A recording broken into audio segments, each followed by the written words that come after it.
Hi, I'm Kayla with WTI, and one thing I'm trying to teach my 6-year-old son is to be able to express gratitude and say thanks when people do something kind for him or get him a special gift.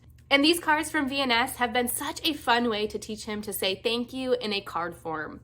Now, these come in 6 different fun animal designs, and I absolutely love the little puns on each one of them. It comes with a frog that says, "Thanks, you're totally awesome." The puns and the cute animal designs make it fun for him, and it accomplishes our purpose of saying thank you.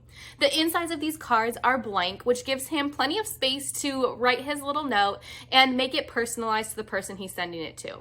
Now, what's super cool about these cards is the theme continues all the way through the packaging.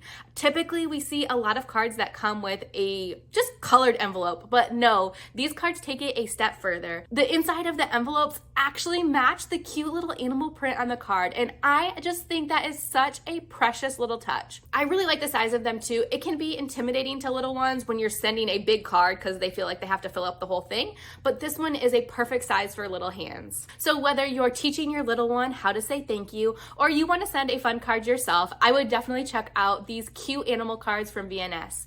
And that's just my point of view.